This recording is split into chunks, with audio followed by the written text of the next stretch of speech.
یعنی نبی صلی اللہ علیہ وسلم یا جو بھی رسول اور نبی آتے ہیں اس دنیا کے اندر، ان کا کام یہ ہوتا ہے کہ وہ اللہ کے پیغام کو اللہ کے بندوں تک پہنچا دیں، یہی ان کی ڈیوٹی ہوتی ہے، یہی ان کا کام ہوتا ہے۔ تو اسی طرح سورہ رعد کے اندر اللہ نے فرمایا فَإِنَّمَا عَلَيْكَ الْبَلَاغُ وَعَلَيْنَا الْحِسَابُ، آپ کے ذمہ یہ کام ہے کہ آپ پہنچا دیں، یعنی اللہ کے مشن کو، اللہ کے کلام کو، اللہ کی باتوں کو، اللہ کی بنائی ہوئی شریعت کو اللہ کے بندوں تک پہنچا دیں۔ وَعَلَيْنَا الْحِسَابُ، حساب لینا ہمارا کام ہے۔ اللہ نے محدود کر دیا، اللہ نے بالکل واضح کر دیا کہ رسول کے ذمے کیا کام ہے۔ اسی طرح ہم دیکھیں گے کہ امام بخاری صحیح بخاری کے اندر ایک بہت بڑے امام محمد بن شہاب زہری رحم اللہ ہیں، ان کا ایک قول نقل کیا ہے۔ انہوں نے اس قول کے اندر کہا ہے کہ من اللہ الرسالہ ومن رسول البلاغ، یعنی اللہ کی جانب سے پیغام ہے اور رسول کے ذمے ہے کہ وہ رسول اللہ کے کلام کو، اللہ کی باتوں کو، اللہ کے پیغام کو اللہ کے بندوں تک پہنچا دے۔ اور ہم لوگوں کا کیا کام ہے، یعنی اللہ کے بندوں کا کیا کام ہے، وہ علینا التسلیم، ہم لوگوں کو اوپر یہ ڈیوٹی ہے کہ ہم لوگ سر تسلیم خم کر دیں۔ نبی صلی اللہ علیہ وسلم سے جو باتیں ملے ہم کو، اس کے آگے ہم اپنے سر کو جھکا دیں، اسے ہم مان لیں، اس پر ہم عمل کریں، یہی چیز ہے۔ اس میں ہم غور کریں گے تو پائیں گے کہ اللہ کا بنائی ہوئی شریعت شارع اللہ ہے، اللہ اپنے رسول کے ذریعے، اپنے نبی کے ذریعے اپنی باتوں کو بندوں تک بھیجتا ہے، یہی طریقہ ہے اس کا۔ اور بندوں کے ذمہ یہ ہے کہ جو کچھ ان کو ملے اس کو وہ پوری طرح سے اپنا لیں۔ یہاں ہم غور کریں تو ہم یہ سمجھیں گے کہ اصل دین وہی ہے جو ہم لوگوں کو اللہ کے رسول صلی اللہ علیہ وسلم کی جانب سے ملے گا، یعنی اس میں انسان کی عقل کا، انسان کی سوچ کا، انسان کی اپنی رائے کا کوئی دخل نہیں ہے، یا کسی کی رائے کا، یعنی دنیا کے اندر کوئی بڑا سے بڑا عالم ہو جائے اس کا بھی کوئی رول نہیں ہے۔ اس کا رول صرف اتنا ہے کہ حدیث کو اور قرآن کریم کو ہم سمجھیں اور اس پر عمل کرنے کے لیے خود عمل کریں، اور جس کو وہ بتائیں اس کو وہ عمل کرنے کے طریقہ بتائیں۔ تو یہ چیز کو ہم سمجھیں کہ رسول کا ڈیوٹی کیا ہے، رسول کا دائرہ کار کیا ہے، اور رسول کی ذمہ داری کیا ہے۔ اللہ کے رسول صلی اللہ علیہ وسلم کو جب ذمہ داری ملی تو نبی صلی اللہ علیہ وسلم اس میں پوری طرح سے لگ گئے، یعنی اپنا آرام تج دیا، ساری طرح سے قربانیاں جھیل گئیں، بڑے بڑے مصائب اور مشکلات سے گزرے، اور سب کر کے جب حجۃ الوداع کے موقع پر جو نبی صلی اللہ علیہ وسلم کی زندگی کا آخری سال تھا، اس موقع پر نبی صلی اللہ علیہ وسلم نے صحابہ کے درمیان، یعنی اس حج کے موقع پر مینا میں رہتے ہوئے، عرفات میں، اور اس کے بعد کئی موقع پر اپنے صحابہ کرام کو خطاب کیا تھا، اور اس میں بہت بنیادی باتیں، یعنی اسلام اور مسلمانوں کے تعلق سے جو بہت اہم اور بہت بنیادی باتیں تھیں، اسی کا آپ نے ذکر کیا تھا۔ اور اسی کے موقع پر نبی صلی اللہ علیہ وسلم نے ایک مرتبہ کہا صحابہ کرام کے مجمع میں، ایھا الناس انک مسئولون عنی، اے لوگوں تم لوگوں سے میری بابت سوال ہوگا، یعنی اللہ رب العالمین تم سے پوچھے گا میری بارے میں کہ اس رسول کو ہم نے بھیجا تھا تو انہوں نے تم تک ہمارے پیغام کو پہنچایا یا نہیں۔ فما انتم قائلون، تو اس سوال کا جواب تم لوگ کیا دو گے؟ اللہ کے رسول صلی اللہ علیہ وسلم نے صحابہ کے مجمع میں یہ سوال رکھا تو لوگوں نے کہا نشہد انک قد بلغت ودیت ونصحت، ہم لوگ یہی گواہی دیں گے اے رسول کہ آپ نے اللہ کے پیغام کو مکمل طریقے سے پہنچا دیا، اس کے حق کو ادا کر دیا، اور امت کے لیے آپ خیر خواہ بن کے اللہ کی کتاب اور اللہ کی مشن کے ساتھ خیر خواہ بن کے رہے۔ فجعل يرفع اصبعه الى السماء ويقلب اليهم، اللہ کے رسول صلی اللہ علیہ وسلم اس موقع پر آپ نے اپنی انگلی کو، یعنی شہادت کی انگلی کو آپ نے آسمان کی طرف اٹھایا اور پھر اسے نیچے صحابہ کی طرف کیا اور اسے پڑھتے ہوئے یقول اللہم اہل بلغ، اللہ کو گواہ بنایا۔ اور اس موقع پر یہ بھی آتا ہے کہ اللہ کے رسول صلی اللہ علیہ وسلم نے صحابہ کو گواہ بنایا۔ یہاں اس حدیث کے اندر ہے کہ آپ نے اللہم اہل بلغ، اے اللہ تو کیا میں نے پہنچا دیا اس بات میں، یعنی اللہ کو بھی انہوں نے گواہ بنایا کہ دیکھ لو ہم نے یہ کام کر دیا۔ یہ سارے صحابہ کا مجموعہ یہاں موجود ہے، اور یہ سارے صحابہ جو یہاں موجود ہیں وہ سب کے سب گواہ ہیں اس بات پر کہ اللہ تو نے میرے ذمہ جو مشن کیا تھا، بہت بڑا مشن، اس کو ہم نے تیرے بندوں تک پہنچا دیا۔ تو اس چیز کو ہم سمجھیں۔ اب بندوں کا کیا کام ہے کہ بندے کا کام یہ ہے صرف اور صرف اتنا ہے کہ اللہ کے رسول صلی اللہ علیہ وسلم سے جو کچھ ہم کو ملا ہے، یعنی قرآن کریم کی شکل میں ملا ہے اور حدیثوں کی شکل میں ملا ہے، یہی دو چیزیں ہیں۔ اور اسی لیے اللہ کے رسول صلی اللہ علیہ وسلم نے یہ کہہ دیا اپنے وفات کے کچھ پہلے کہ دیکھو میں دو چیز چھوڑ کے جا رہا ہوں، اس کو تم لوگ اگر پکڑے رہو گے تو تم لوگ گمراہ نہیں ہوگے۔ ایک بہت بڑی بات تھی، یعنی مسلمانوں کے اندر آپ نے کیا چھوڑا تھا؟ اللہ کی کتاب تھی، اللہ کے رسول صلی اللہ علیہ وسلم کی حدیثیں تھیں، آپ کی سنتیں تھیں، یہی دو چیز آپ چھوڑ کے اس دنیا سے رخصت ہوئے، اور یہی دو چیزیں محفوظ رہ گئی اس دنیا کے اندر، جو انسانوں کی ہدایت کے لیے، انسان کی کامیابی کے لیے بے حد ضروری ہے۔ اب یہاں یہ چیز سمجھیں، ہم لوگ جیسے اہل حدیث ہیں، دنیا کے اندر بڑے تانے ملتے ہیں اس جماعت کو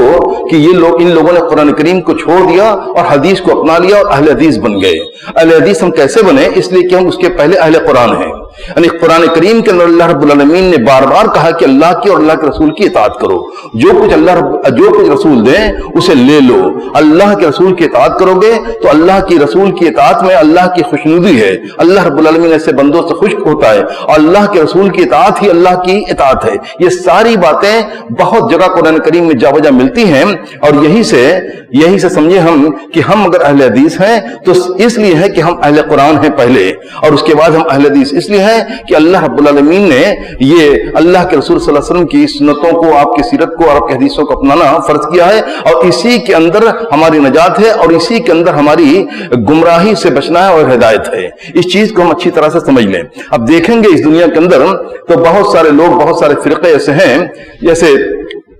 بہت بڑے فرقے ایسے ہیں کچھ جو اپنے ائمہ کو مانتے ہیں، انہیں کی تقلید کرتے ہیں۔ اب یہ غور کریے تو بہت آسانی سے سمجھ آ جائے گا کہ وہ لوگ گمراہ ہیں یا ہدایت پر ہیں۔ اللہ نے تو صرف ایک چیز کو بنایا کہ رسول کی تمہیں اطاعت کرنی ہے، اور رسول سے جو باتیں ملتی ہیں اس کی حفاظت کرنا، اس کے اندر غور و خوض کرنا۔ یہ سمجھے ہم کہ حدیث کا فن حدیث ہوا، علوم حدیث، اس کی کس قدر اہمیت ہے، اس کی اسی بات سے ہم سمجھیں کہ اللہ نے اپنے رسول کی اطاعت کو اور ان کی چھوڑی ہوئی باتوں کو ہمیشہ کے لیے محفوظ رکھا ہے، اور اسی کو ہدایت کا سامان بنا ہے، اور ہمارے لیے ضروری ہے، یعنی صرف اور صرف رسول کی اطاعت کو ہمارے لیے رکھا ہے، کسی امام کی، کسی عالم کی تقلید کو ہمارے لیے روا نہیں رکھا ہے۔ وہ شخص جو اللہ کے رسول صلی اللہ علیہ وسلم کی حدیثوں کو چھوڑ دے،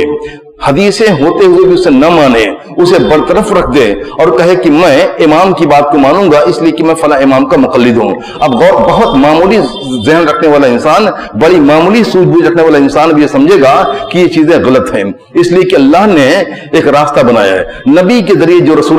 نبی اور رسول کے ذریعے سے جو دین ملے گا وہی دین برحق ہے، اور کہیں سے ہم کو مل گیا ہے،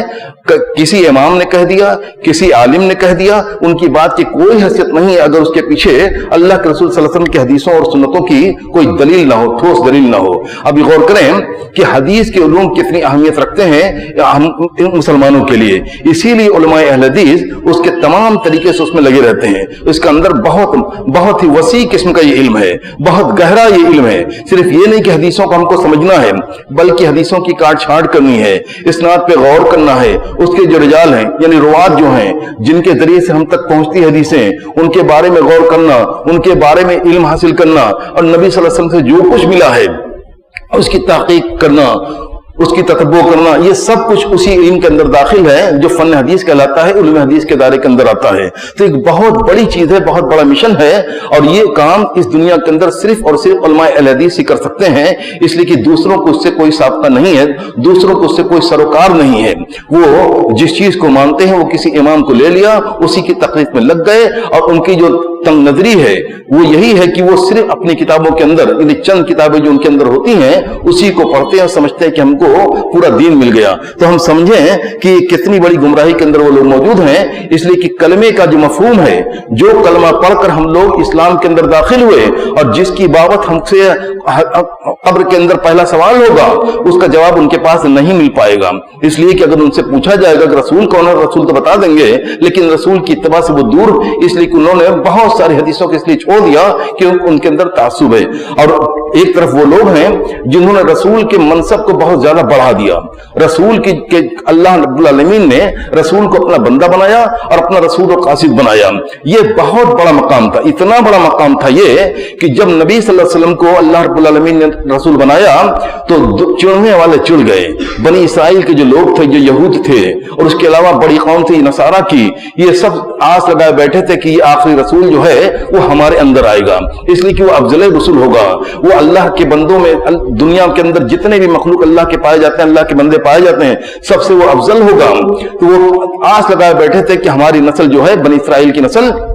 وہ اس میں آئے گا. لیکن جب اللہ رب العالمین نے اس نبی کو حضرت اسماعیل علیہ السلام کی نسل میں بھیج دیا جو کہ اکلوتے تھے، حضرت اسماعیل کی نسل میں اکلوتے نبی جو ہے، رسول جو ہے، وہ حضرت نبی صلی اللہ علیہ وسلم ہی ہیں، اور باقی جتنے انبیاء آئے ہیں جس کا ذکر ہم سنتے ہیں وہ سب کے سب حضرت اسحاق علیہ السلام اور حضرت یعقوب علیہ السلام کے بعد جو نسل ہے اسی میں سے وہ لوگ آئے ہیں. اس لیے اللہ رب العالمین نے اس نسل کو بڑی فضیلت دی تھی،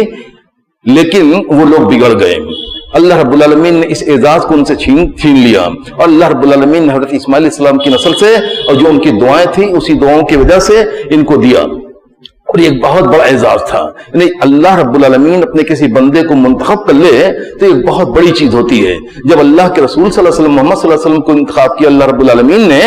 تو لوگ جل گئے. یعنی کفار قریش جو مانتے تھے کہ ہمارے اندر صادق و امین ہے، یہی سب سے اچھے انسان ہیں، وہ بھی چڑ گئے. جانتے تھے کہ یہ سچ ہے بول رہے ہیں، لیکن اس کے بعد وہ ماننے کے لیے تیار نہ ہوئے. اسی طرح یہود کی جماعت تھی، وہ چڑ گئی. اللہ رب العالمین نے قرآن کریم کے اندر آیت نازل کی کہ یہ وہ لوگ ہیں جو اللہ رب العالمین کی رحمت کی تقسیم کریں گے. یعنی اللہ رب العالمین کی مہربان ہے، اس کی رحمتیں جس سے چاہے مل دیں. اللہ کی رحمت وہ اس کا حق ہے کہ جسے چاہے چن لے، جسے انسان کو چاہے چن لے، جس زمین کو چاہے چن لے. اللہ رب العالمین نے اتنی بڑی اس دنیا میں سے حرمین کی جگہ کو چن لیا، سب سے افضل جگہ. کچھ جگہوں کو چن لیا جہاں وہ مساجد بن گئیں. یہ اللہ رب العالمین نے اس زمین کا مقدر رکھا تھا کہ وہاں مسجد بن جائے، وہاں حرم بن جائے، وہاں کعبہ بن جائے، وہاں لوگ زیارت کے لیے جائیں، وہاں لوگ طواف کریں. یہ ساری چیزیں اس لیے ہوئی کہ اللہ رب العالمین نے منتخب کیا. اور جتنے انبیاء و رسول آئے سب کا انتخاب اللہ رب العالمین نے کیا. تو اللہ کا یہ حق ہے کہ جسے چاہے وہ چنے. اللہ رب العالمین نے نبی صلی اللہ علیہ وسلم کو چنا تو یہ اللہ رب العالمین کا حق تھا، اس نے یہ چنا. کسی کو، کسی قوم کو، کسی نسل کو اس پر اعتراض کرنے کی کوئی وجہ نہیں ہے. لیکن اگر کوئی اعتراض کرتا ہے یا کوئی جل اٹھتا ہے تو صرف اپنی عصبیت میں، اپنے تعصب کے اندر وہ ایسا ہوتا ہے. اور نبی صلی اللہ علیہ وسلم کو جو لوگوں نے انکار کیا، یہود نے انکار کیا اور نصارہ نے انکار کیا، جبکہ اس میں سے بہت لوگ مسلمان ہوئے. اسی زمانے نبی صلی اللہ علیہ وسلم کے زمانے میں بہت سارے لوگ اس میں سے مسلمان ہوئے، لیکن بڑی تعداد ان کی مسلمان نہ ہوئی اس لیے کہ وہ جل بن گئے کہ ہمارے نسل کے اندر ہونا چاہیے تھا، یہ وہاں سے کہاں چلا گیا. ان لوگوں نے یہ نہیں سمجھا، اپنے دین کو نہیں سمجھا کہ تو اللہ کا اختیار ہے، کوئی جسے چاہے وہ بنا دے. اور جب ان کو بنا دیا تو وہ جل بن گئے. تو یہ چیز مسلمانوں کے سمجھنے کی آج کے دور میں کہ رسول کی حیثیت کیا ہے. رسول کو اللہ رب العالمین نے بہت بڑا مقام کر دیا. کسی بندے کا سب سے بڑا مقام یہ ہو سکتا ہے کہ اللہ رب العالمین اسے افضل رسول بنا دے. یعنی رسول ہی نہیں، اسے افضل رسول بنا دے. اب اس کے اوپر اگر کوئی جائے گا تو اس کے اوپر صرف الوہیت کا درجہ ہے، الہ اور معبود کا درجہ ہے. وہ اللہ رب العالمین نے اپنے ساتھ خاص کر رکھا ہے، اس میں کوئی اس کا شریک و ساجی نہیں ہے. تو ان چیزوں کو سمجھیں. بات تو کئی ایک اور تھی لیکن وقت چونکہ ہو گیا اس درس کے مکمل، اس لیے میں اس سلسلے کی مزید باتیں، رسول کا کیا حق ہے، رسول کا معنی کیا اور اس کے تقاضے کیا ہیں، اس سلسلے کی چند باتیں آگے بھی انشاءاللہ بیان کی جائیں گی. وآخر دعوانا الحمدللہ رب العالمین.